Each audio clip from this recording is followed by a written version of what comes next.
switching topics, Antoine's got a really good question. And by the way, thank you so much, Antoine, for giving us all these awesome questions. Uh, he says, here's a question for you three and for the chat. What's a car from another country that did not come to North America that you'd mind owning and living with long term as your daily driver, commuter car, and kicking it car all in one? I think I know Hanson's answer, so let's go to Greg. All of them. I wish we got so many other cars that we never got. Any BMW performance wagon. I think we got like all some the storage normal space to VW carry all the wagons. extra Vanos. Like I'll be 100% honest with you. The new M3 is a hideous beast. There will be aftermarket solutions. No, you're Disagree wrong. with It you. is hideous, and you No, are we're not gonna win incorrect. this one, From Hanson. a design standpoint, it is one of the worst designed cars.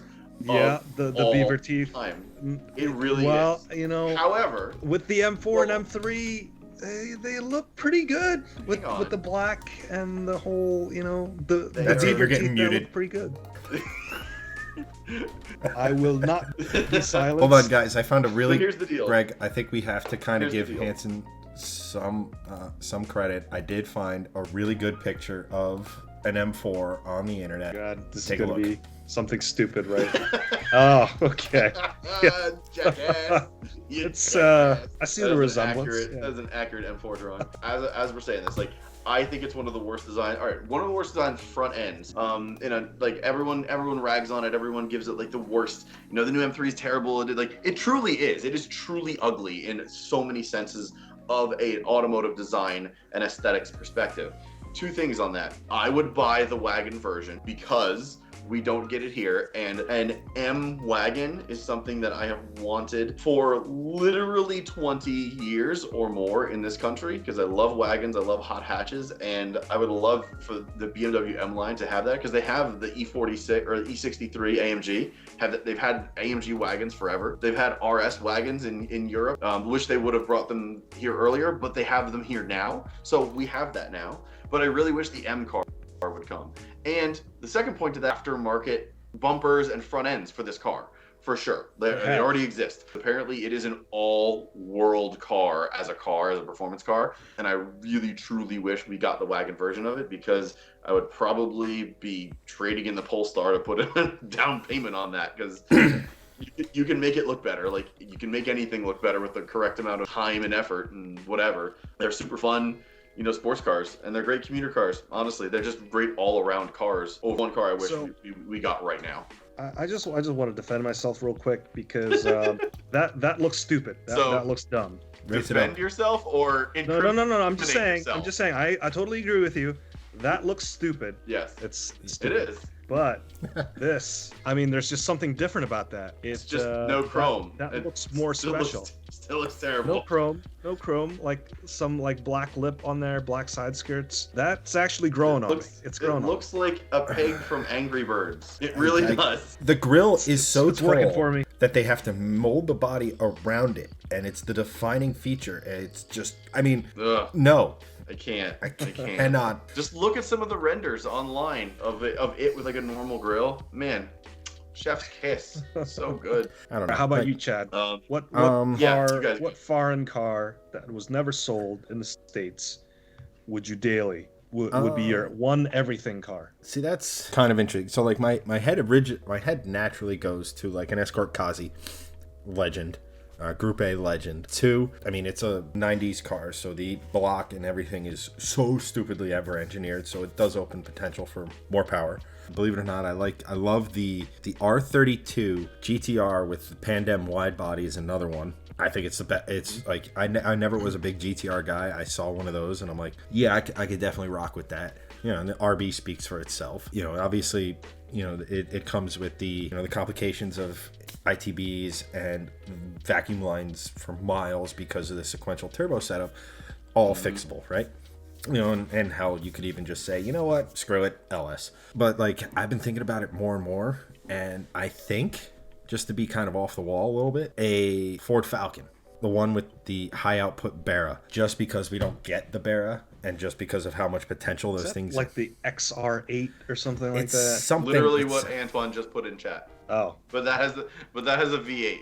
The XR8 I think it's the has a V8. XR6. It's the XR something. yeah, It's not something I've been thinking about for a long time, but something like that, or even like just because it's a sedan, it's got a Barra in it. You want to not here, but if you're willing to overnight parts from Australia, it's got a huge aftermarket. Overnight. Oi. I'll stop doing accents to spare you, chat. You're welcome. Yes, please. Mute yourself, please. There's no button for that. But something like that. It's called End Stream. Yeah. Stuff like that, I think would make for a killer daily, just because it's so like, even if you brought it over here, someone would just think it's like, oh, that's a weird Fusion or Taurus or something, you know, like a lot of like, there's a lot of stuff that would kind of like, that's up there, because like I said, it's just because of the engine. The Barra is so, I think there's a lot of you want what you can't have, and the Barra's like this, like everybody's talking like 1,000 horsepower Barra, and I just happen to watch a lot of Australians doing car stuff, and it's Barra. And I'm like, oh, I can't have it. I need it. So that's kind of where my head goes with that sort of a thing. Hunter had a good suggestion. A45 AMG would be awesome. That would be great. I don't think we get that here. That would be cool. That would be nice. Really, another hot hatch entrant. That would be really cool. Yeah.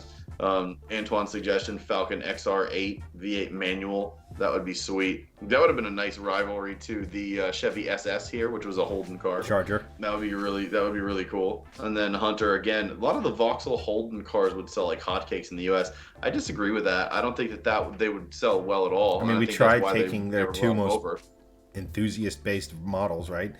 You know, the GTO and the SS were both based off of Commodores. And the GTO did well for a while.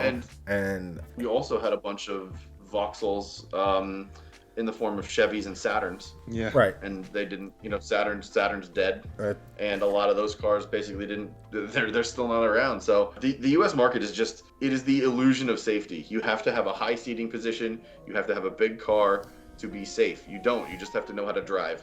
That's basically all you got to do, and that's the big disconnect, because no one knows how to drive, because it's a chore. Mm-hmm. That's a whole other topic, but that's why small cars are dying and SUVs and crossovers are ruling, is because people just want rolling appliances. That's all know how to drive. Because the U.S. is set up from a infrastructure standpoint as being enormous in every conceivable way and metric. Giant highways that take you clear across the country. Most cities have streets wide enough that you can drive SUVs on. Most cities in Europe do not. Try driving an SUV in London or another small town in the UK. You would go there. Or France. Not Classic possible. Can't.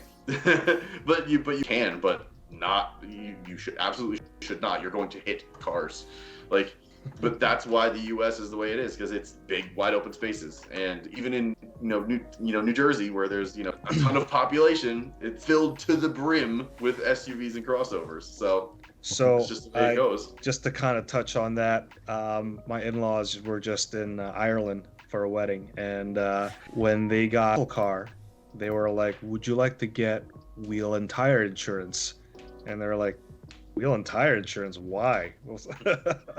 It's because rental cars are prone to running curbs and people not used to driving on the left-hand side of the road. Yeah. Yep. Yeah. Aging cars over there is very different. Yeah. But I would have loved to have seen more Vauxhall and Holden stuff here. That would have been nice. As an enthusiast, I would have loved to have seen that. Oh, hey, you guys skipped me. So I'm gonna say the here, but basically just transport me to Japan in between the 90s and 2000s, because I'll drive any of those cars. R32, R33, R34, GTRs, Mitsubishi Evos, 4 through 6 or 7, and then Fairladies, FD, RX-7s, any of that. Man, I would have really enjoyed being able to drive any of those cars here in the States, even in right-hand drive trim. I'll do that. Yeah. I'll do a right-hand drive and a left-hand drive. Yeah, absolutely. I want to freak people. Did you ever out see the meme of the guy drive-thrus? reversing his Skyline into a drive-through? Yep. I think Doug DeMuro did that actually in a couple videos too back in the day. I'd be surprised. Yeah.